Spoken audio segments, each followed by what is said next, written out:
Tradisi pembongkaran kuburan di kota Makkah dan Madinah memang terlihat sungguh menakutkan. Namun, tradisi ini sebenarnya sudah biasa dilakukan ketika makam seseorang sudah berumur 3-4 tahun. Jadi, siapapun yang meninggal dan dimakamkan di makam Mala Makkah dan makam Baqi Madinah, maka jenazah mereka harus siap dibongkar setelah 4 tahun. Lalu, dikemanakannkah seluruh jenazah yang makamnya telah dibongkar? Berikut penjelasan selengkapnya. Adat atau tradisi pemakaman Muslim di Arab Saudi dan Indonesia tentu berbeda. Meskipun secara prosedur pengurusan jenazah sama sesuai syariat, namun dalam hal-hal tertentu memiliki perbedaan yang cukup mencolok. Perbedaan yang paling mencolok di antara keduanya adalah perihal batu nisan.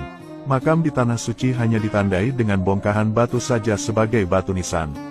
Tidak ada identitas nama yang bisa kita lihat di batu nisan kubur. Bahkan saat ini, makam di Makkah sudah menggunakan model tembok dan batu bata sehingga memudahkan ketika makam hendak dibongkar. Makam di sana persis seperti ruangan kamar yang berukuran kecil. Mayat nantinya hanya akan diletakkan di dalam kuburnya tanpa ditimpa tanah sampai penuh. Berbeda halnya dengan makam di Indonesia, di mana makam di tanah air biasanya berupa galian tanah yang cukup dalam. Setelah mayat dimasukkan ke dalam kubur, baru tubuh mayat ditutupi dengan kayu atau bambu. Selanjutnya, makam ditimpa dengan tanah hingga memenuhi seluruh ruangan kubur. Ketika penguburan sudah selesai, makam di Indonesia biasanya diberi sebuah nisan yang bertuliskan nama dan identitas mayat, kemudian ditaburi bunga, dan nantinya dihiasi bangunan dan rumah-rumahan. Perbedaan tradisi pemakaman di Arab Saudi dan Indonesia yang lainnya adalah perihal pembongkaran makam. Di Indonesia, biasanya pembongkaran makam itu dilakukan ketika ada suatu kepentingan yang mendesak saja. Pembongkaran dan pemindahan mayat di Indonesia memang tergolong jarang sekali dilakukan. Berbeda halnya dengan tradisi pemakaman di kota Makkah dan Madinah, di mana makam-makam di sana umumnya akan dibongkar dan mayatnya akan dipindahkan ketika usia makamnya sudah berumur 4 tahun. Nasib menyedihkan juga banyak menimpa kuburan jamaah haji dan umroh asal Indonesia. Siapapun yang dimakamkan di makam Mala dan Baqi, maka kuburan mereka harus siap dibongkar dan dipindahkan. Kebijakan pemerintah Arab Saudi memang akan membongkar makam setiap 4 tahun sekali.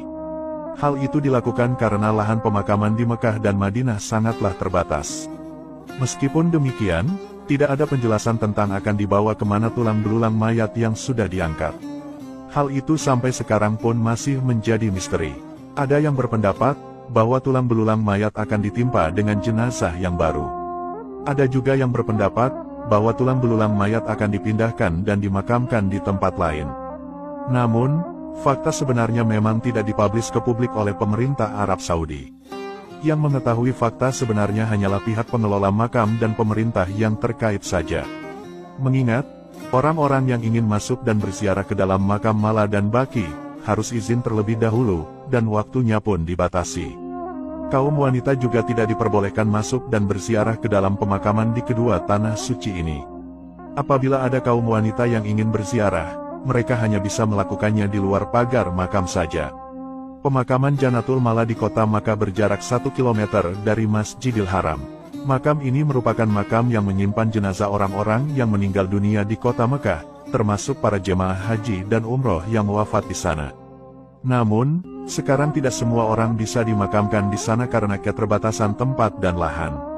Sekarang, kebanyakan jenazah jamaah haji dan umroh, atau orang bukan penduduk Mekah yang meninggal di kota Makkah, mereka akan dimakamkan di pemakaman baru yang bernama Pemakaman Suroya. Selanjutnya, seluruh makam yang ada di makam Mala setiap 4 tahun sekali akan dibongkar dan digantikan dengan jenazah yang baru. Jadi sampai sekarang, kuburan di sana tidak pernah penuh lantaran adanya tradisi pembongkaran dan pemindahan kubur. Makam Mala merupakan makam tua dan bersejarah di kota Mekah. Pasalnya, banyak tokoh-tokoh besar Islam yang dimakamkan di makam tersebut, salah satunya adalah Sayyidah Khadijah yaitu istri Nabi Muhammad SAW. Menurut sejarah, bahwa komplek pemakaman Mala ini sudah ada sejak 1700 tahun yang lalu. Lokasinya berjarak 25 menit dari Masjidil Haram jika ditempuh dengan berjalan kaki. Orang yang pertama kali dimakamkan di sana adalah nenek moyang bangsa suku Quraisy yaitu Qusay bin Kilab. Selain itu, di sana juga banyak terdapat makam para keluarga Nabi, para sahabat, para tabi'in, dan tokoh-tokoh penting dalam Islam. Hanya makam-makam mereka dan makam orang-orang penting Islam yang makamnya tidak dibongkar dan dipindahkan. Jadi, sampai sekarang kita masih bisa menjumpai dan berziarah ke makam-makam mereka di pemakaman Mala Kota Makkah. Semoga sejarah ini bermanfaat. Wallahu a'lamu bishawab.